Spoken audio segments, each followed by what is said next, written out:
you might use a guess and check is that there's only two factors of 2x squared, 2x and x. And so you're guessing the factors of 20 that might work in this problem. And there's no guarantee that factoring works either. So that's the other thing to consider. So the way the guess and check approach works, you would put like, you would go like +4, +5, okay? And you check the outer and the inner. When I say that, I'm referring to FOIL. I'm referring to, okay, the outer is 8x, the inner is 5x. Do those add up to 13x? They do, okay? Now I'm a really good guesser because I do this all the time with students. So I'm not suggesting that that's the best option.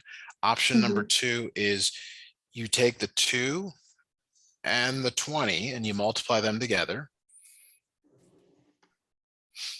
And then now what you're looking for is two numbers that multiply to 40 but add up to 13. So you can go through your list here and you eventually come, oh, 5 and 8, 5 and 8 work. So this approach, let me rewrite it down here.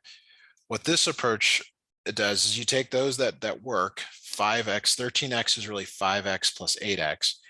And I'm going to switch the order here. So I'm going to write 8x plus 5x plus 20.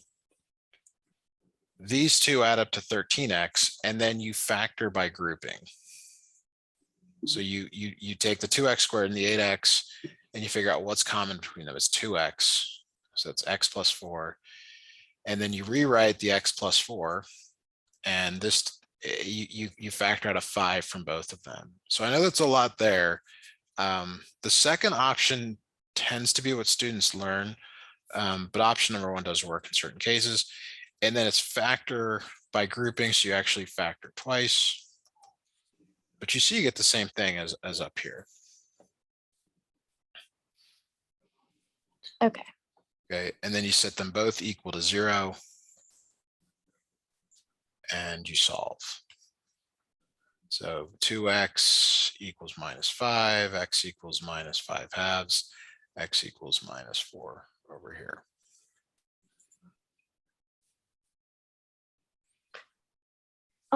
So where did, when it goes from that line where it's 2x, x plus 4 plus 5, x plus 4 equals 0, that one, and then when it jumps to the next line, where does like the plus 5 go?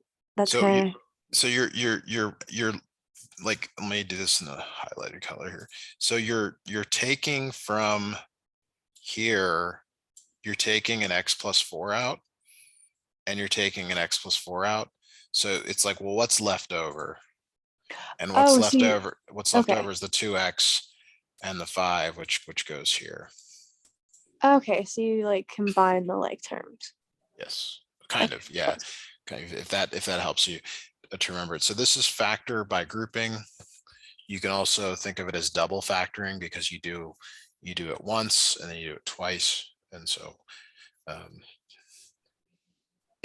what I see is a question that the students went into this exam knowing they're going to get one factoring that's like a equals 1, and then another problem where it's going to be factored by grouping. But I don't have any way to, tell you for sure. I think that's your challenge, is like, what are they going to ask me to do? And, we're trying to get through as much of it as we can. Okay, so next question here, it says determine if the following is a function or not. So there's this thing called the vertical line test. And what you do is you draw a vertical line. I'll do it in a different color here. I'll do it in blue. And if it hits more than once, in this case, it hits twice, it is not a function because it hits twice. Now, there is this word explain, which I think that really throws students off. You have to put a sentence or two together. You can't just say it does not pass the vertical line test, although that is true. But you want to say that since it does not pass the vertical line test, you would want to say that there are, because this is what it means, there are two outputs, and there's output one and there's output two for a single input.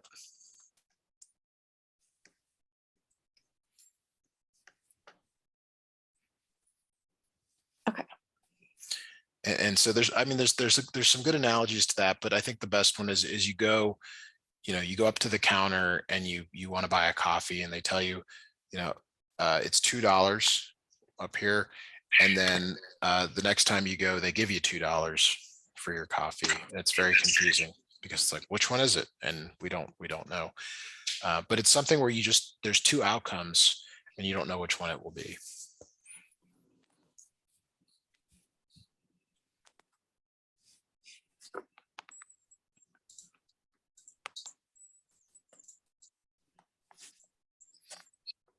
Okay, so here is the next question.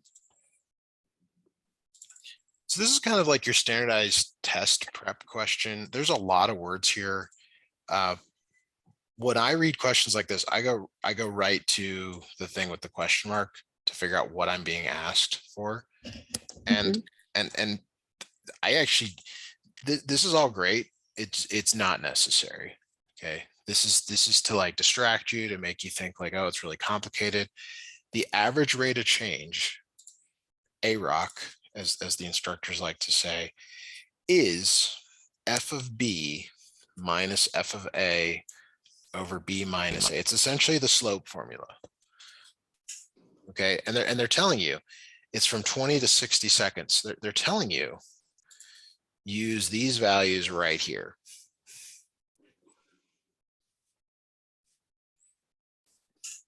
Okay. So they're telling you this is A and this is B. So if we apply those numbers just to this definition here, it's f of 60 minus f of 20 over 60 minus 20. So all I did was take those values and substitute them in.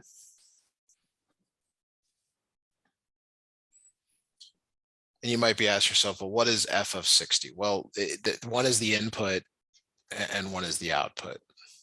Time is generally an input. You can think of it as an X, and number of cells is Y. But you can see that that's 60, so the output must be 8. So this is 8 minus 2, getting that from there, over 60 minus 20. So that's 6 over 40, 3 over 20. Maybe you had a calculator on this, not sure, but that is 0.15 cells per minute, or 3 over 20 cells per minute. Okay. But let's just step back here. You as a student would have been told, hey, we're going to test you on average rate of change, average rate of change, average rate of change. So let me see if I can pull this up real quick. See if I can find this one.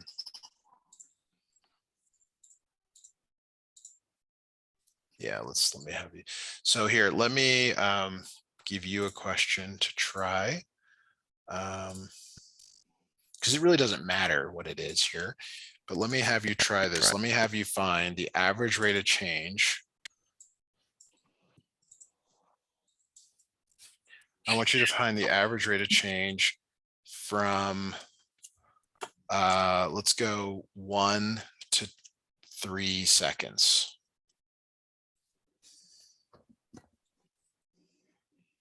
I'm sorry, 15 to, that's not the way it's written, 15 to 65 seconds, okay? So this is your A and this is your B. So there's A and there's B. What is the F of 15 in this problem?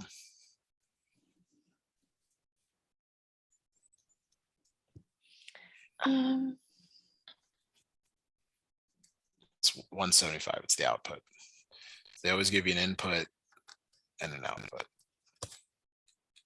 And what is f of 65 in this problem? 490. 490.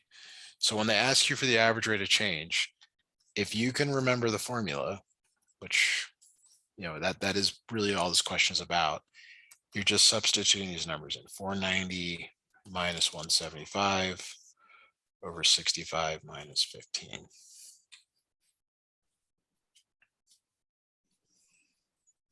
You can definitely do that. It's just a matter of, doing it on a test.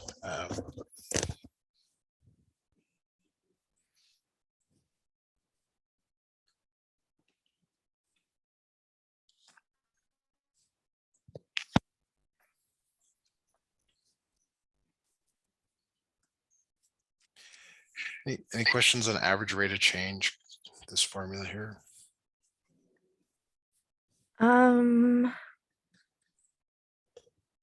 Not really. Okay. Just looking to see if they ask that again. Yeah, there's so many, like they're all sort of related, but yeah.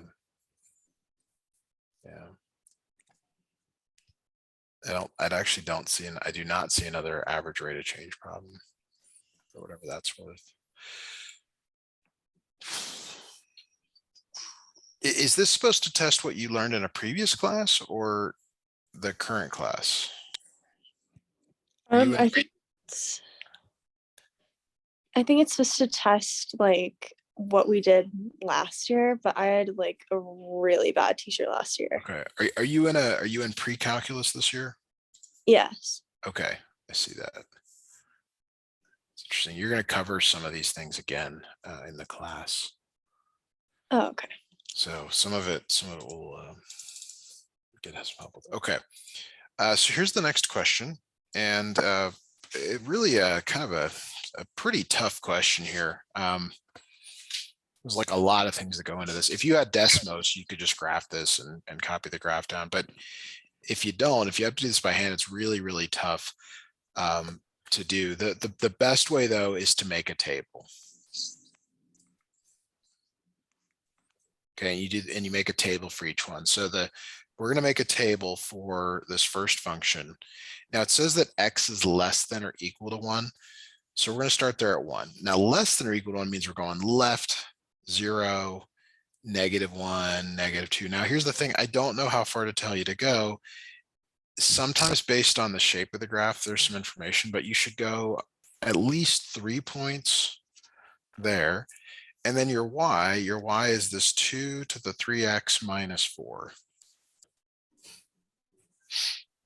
So for 1, it's 2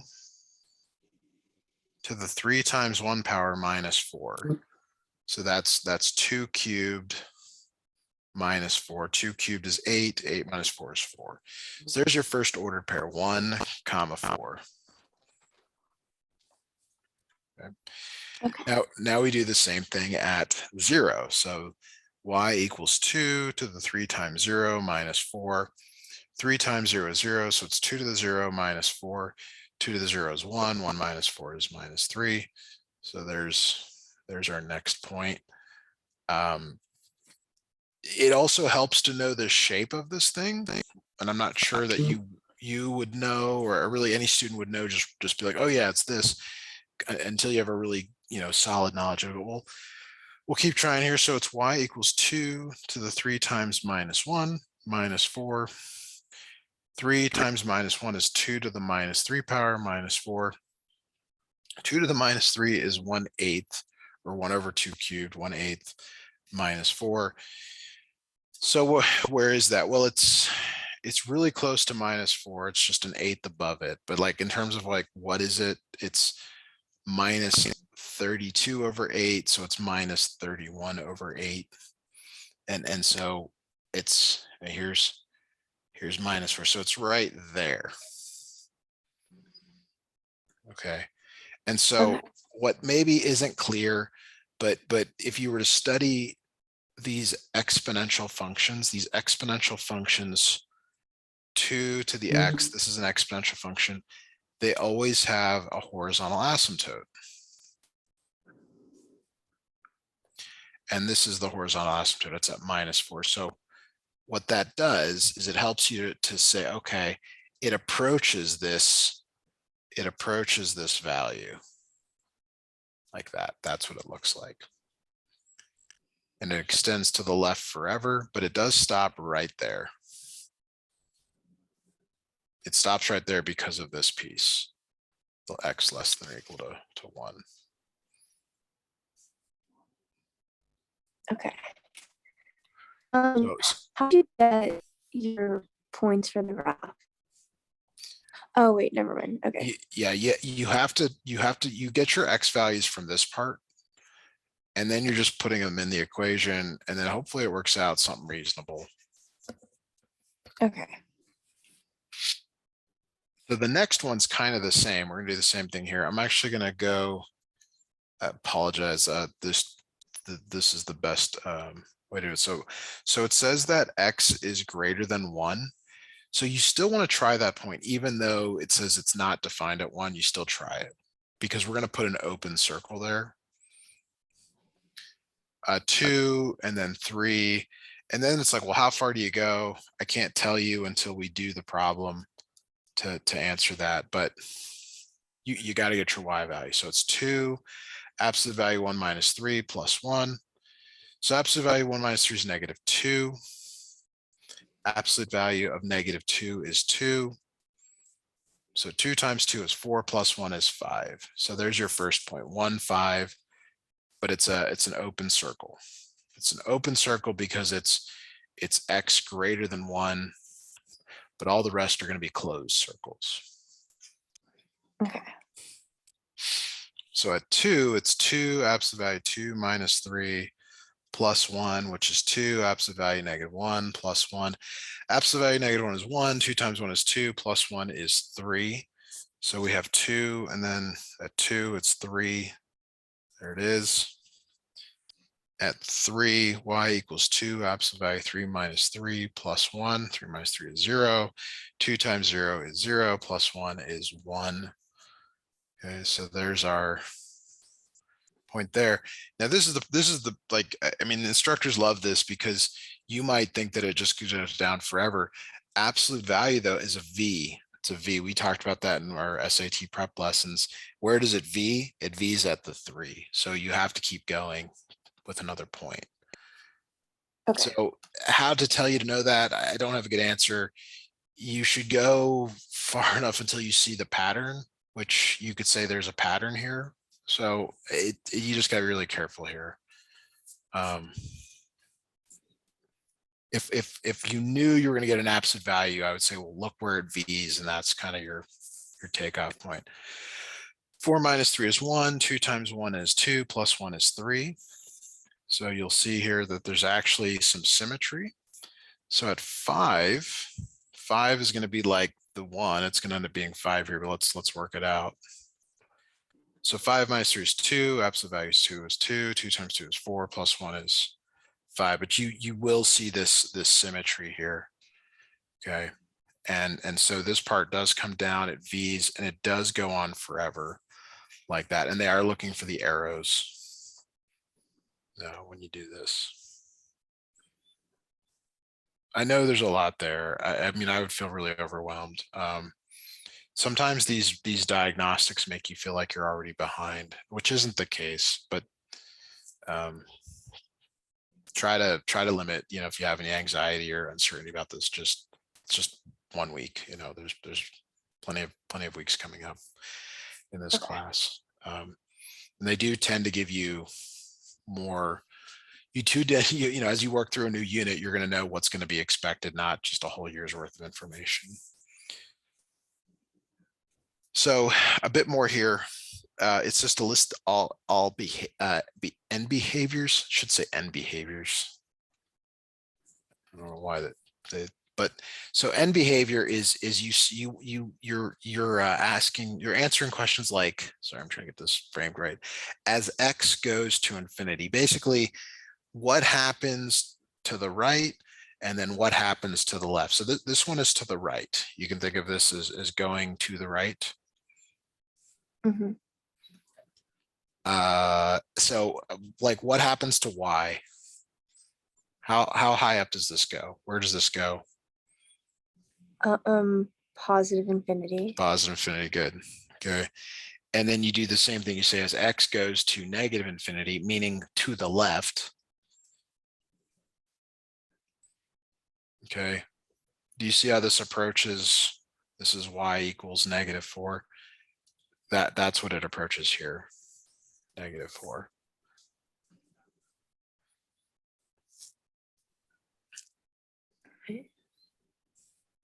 Okay.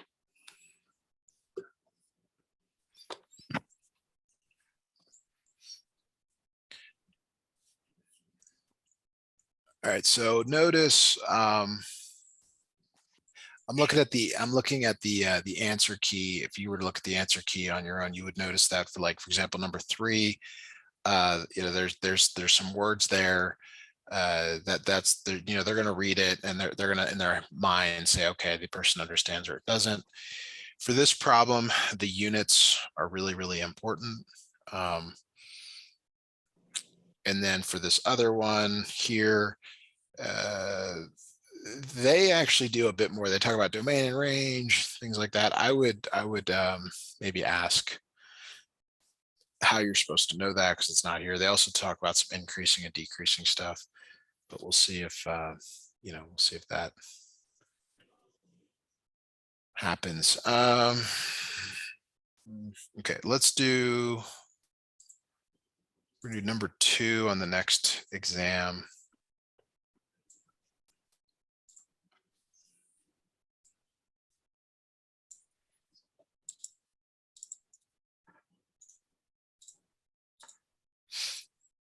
Okay, the reason I want to do this problem next is because I want you to see this behavior of absolute values. It's really important. We in our SAT prep stuff, I showed you this formula x minus h plus k, and I told you that the vertex was at h comma k, and so h is the number when it's subtracted. It's just the number, and then k is the other number. So what is the vertex of this one, if you can tell me?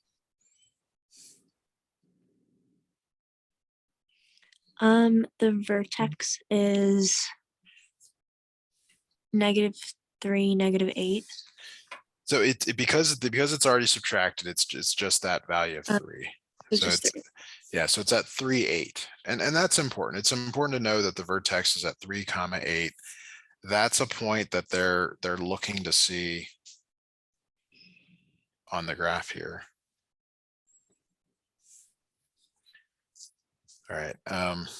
So the way you would graph other points, let's just continue that from the previous problem here, is what's a little bit different is when it's not piecewise, you go right to that vertex, and that's right in your middle, and then you get 2 points smaller, 2 points larger. Okay, so Okay. to find, and we'll do the 4 first.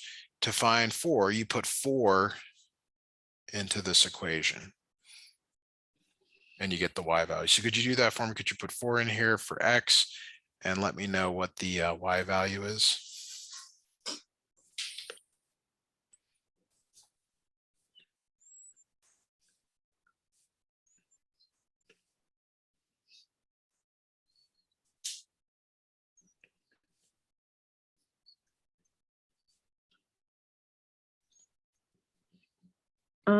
Is it -4? Yes. And now by symmetry, 2 gives you the same value. So could you do it at 5 as well, please? Wait a second. I'm sorry. I graphed the wrong point here. It's -8. Like, well, this isn't going to work. Sorry about that.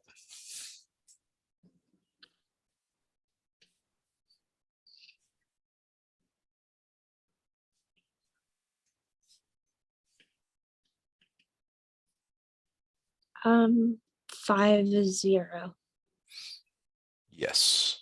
And so same thing with 1, it is also 0. So you plot these points and you get 1, 0, 2, -1, 2, 3, 4. And then same thing over here with symmetry, you get that and that. So it looks like, let me get this roughly right. Okay, so you get something like this, right? Like this. Okay, so that's the graph, and the graph really comes best from the table. Okay, so the transformations, there are 1, 2, 3 transformations because an absolute value normally starts at the origin and it just V's. Okay, but you can see that this one is moved. It's moved. The first two things that most students say is it moves based on the vertex. So the vertex tells you up, or I'm sorry, let's go right, left, and then up, down. So the first number tells you how much right or left it moves. The second number, how much up or down it moves. So in this case, it moves right 3 and then down 8. And that's strictly from the vertex. Okay. This 4 tells you something about the stretch of it. So if I were to overlay these at the same vertex, you would see that this one that we've graphed is narrower than the parent function. But the wording that they like here is because it's out in front, it would be a vertical stretch by a factor of 4. And that 4 comes from that. Okay. The behaviors, what they really mean is n behaviors. I don't know why they can't do this correctly. It's very frustrating. They don't use the right language. It's the as x goes to infinity. So as you traverse the curve to the right, like it may feel like I'm going up, but I'm in terms of my x values, the x values are going to the right along here. So what happens to y? Well, where does this graph end up? How far up does it go? Positive infinity. Positive infinity. So you say y goes to positive infinity. And then you use the same thing here as x goes to negative infinity. And again, that's to the left. That means you're going to the left. Yes, you're going up, but it's the x values are going to the left on the curve. So where does y go again? How far up does this go? Positive infinity. Positive infinity. So it's okay that they go to the same place. That's totally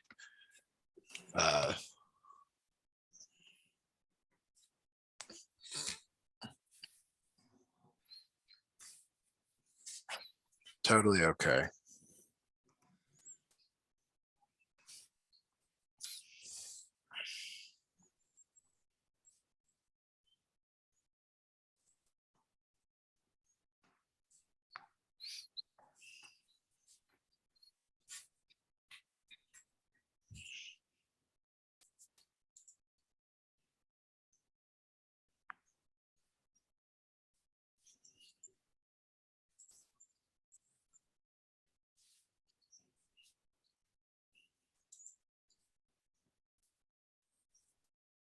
Any questions on that?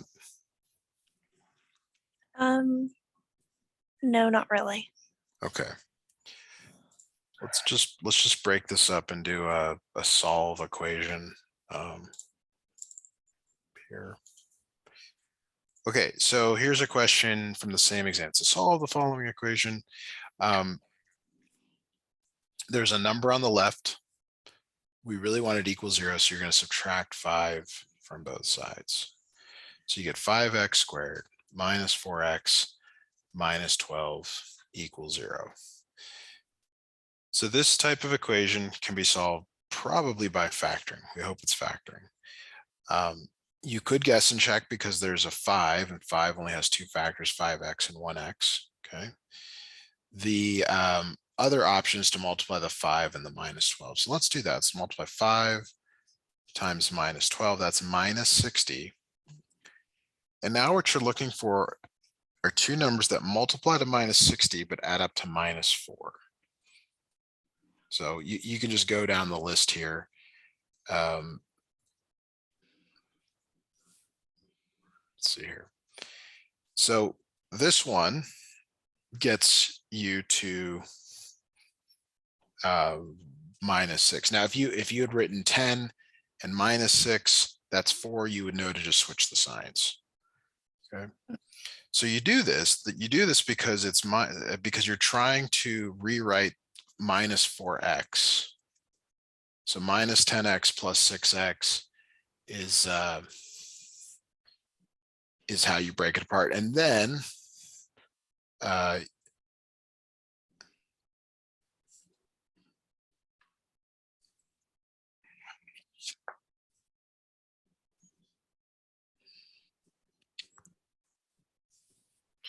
you factor by grouping.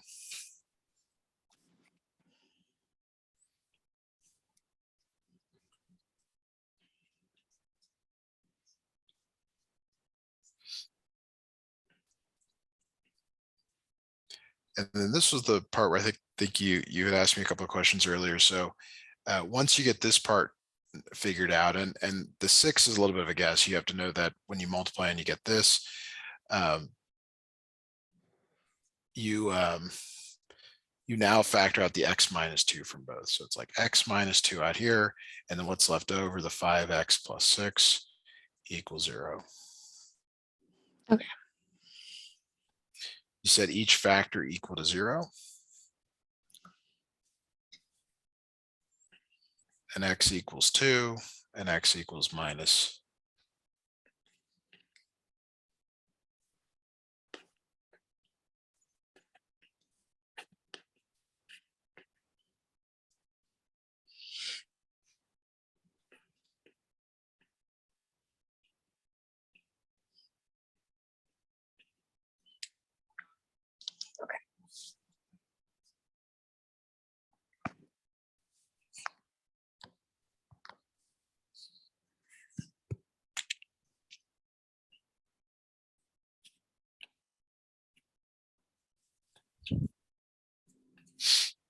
So you can see from the two exams, like they both had a factor by grouping question. So if you have time before your diagnostic, definitely want to look at that again, or ask for more examples in class.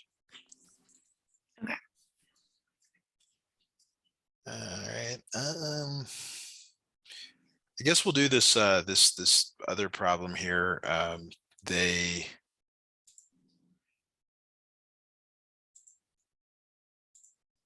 It's this transformation problem. So let me snip it in.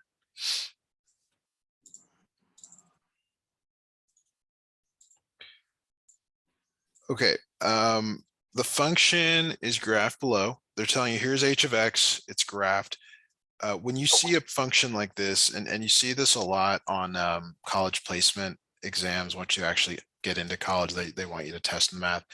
You want to look at the endpoints. That's and I would actually tell you to build a table from those points. I think we actually did this in a lesson last year, so this is a little bit of review.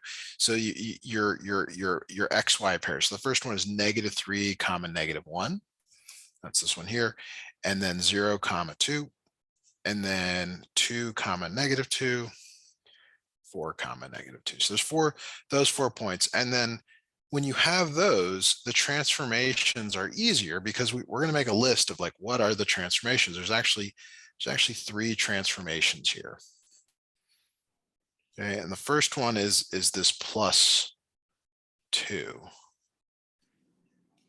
And I think that's the most difficult one here. The +2 means it's 2 left. It's always, whenever it's inside parentheses, always opposite of what you might intuitively think it is. And I prefer the 2 left because that tells you that you're affecting the x value. And if you're going left, like imagine each of these points going left 2, you're subtracting 2 from each x value. Okay. The next one is this negative out in front, and a lot of times you don't pay attention to the order, but it really does matter here, because after you move left, you then negate. And the negative out in front is a reflection over the x-axis. And that affects the y value.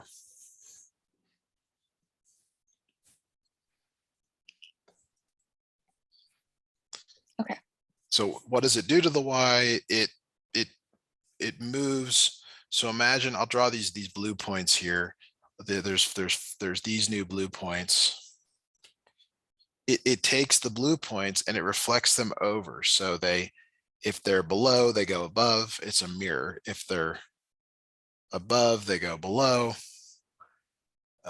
here and here. So let me show you where those are.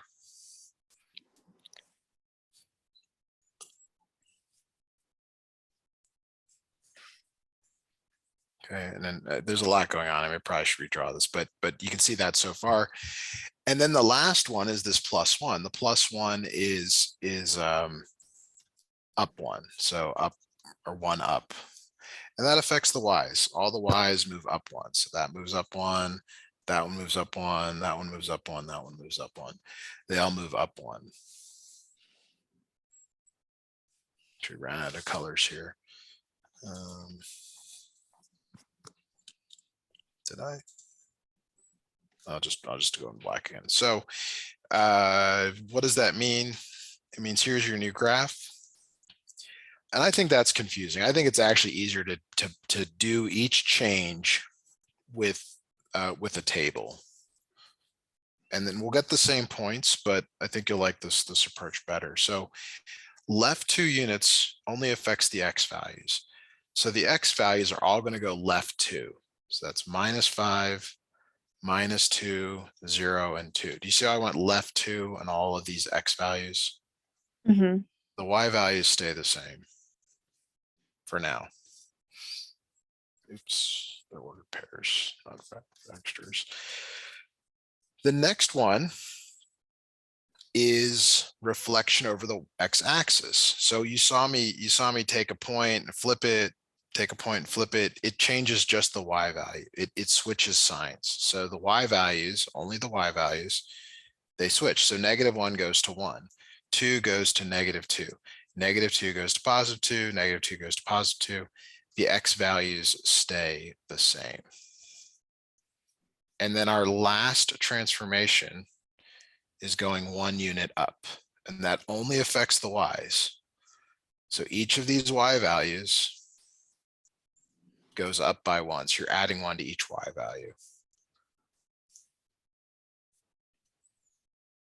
And then you're keeping the x values as is.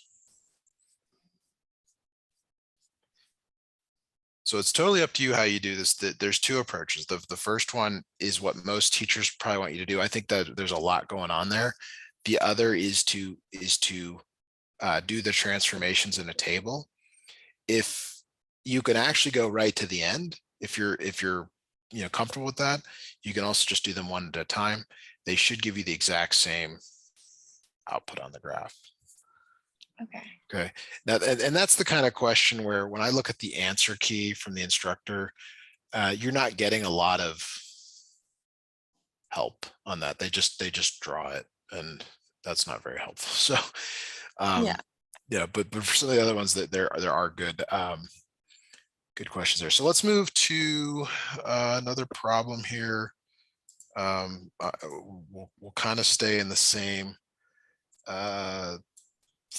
same sort of category of questions. So here's a question from yet another cumulative review. Yeah. So kind of like the earlier problems we did, you want to get everything on one side of the equation. So you're going to subtract the 2x squared from both sides. But here we have a cubic, and that's a little bit new. But we write it in descending order. That's really important. So the highest power first, then the next highest, then the next highest, and so on. But you always want to have 0 on the right-hand side of the equation. That's really key. Now, the very first type of factoring that you always learn is GCF. And this has a GCF. It has both a number and a variable that goes into every single one of these.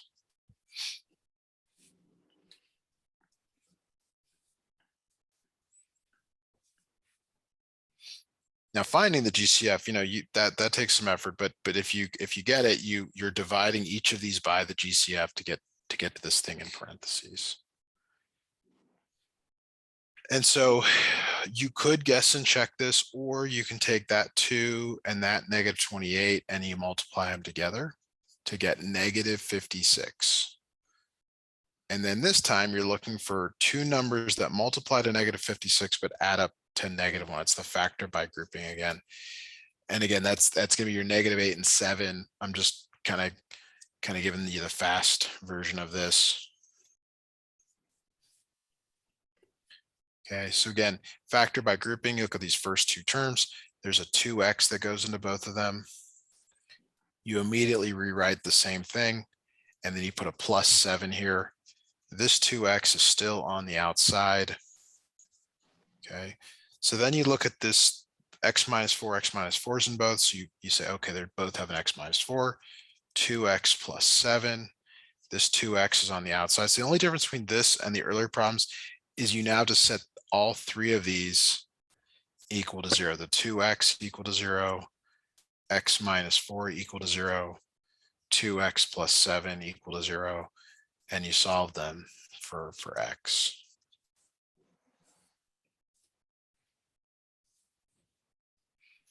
So it's clear to me you're going to get some sort of factor by grouping problem on this review. Okay. Now, let me just make a list here in case we do another lessons, just kind of scanning over the problems that we did not do, that there are some things that I'm seeing. So exponent powers and solving. I'm seeing add, subtract, multiply, divide, and composition of functions.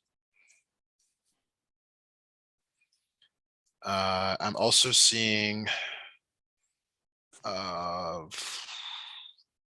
got down to this other one. There was some trigonometry, kind of like what we did in our SAT prep lesson. So unit circle stuff.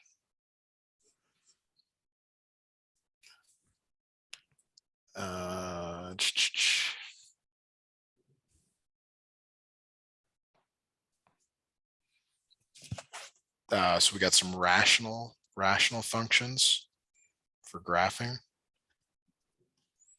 And again, some of this is going to be like covered again. Logarithms, log equations. Some of this will be covered again in detail this year. There's some more unit circle stuff.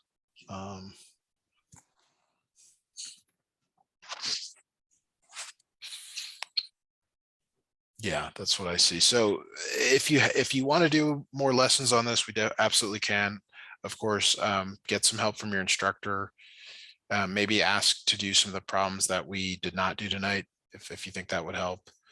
But there's definitely a lot here. But all like logs are in pre-calculus, trig is in pre-calculus, composition of functions in pre-calculus. So you're going to see all these again. So don't get too overwhelmed if you don't feel like you understand it quite yet. Okay. All right. Well, that's it. Great job doing 2 hours of math. I will see you next time, and Okay. have a great night. Thank you so much. You too. You're welcome. Bye now.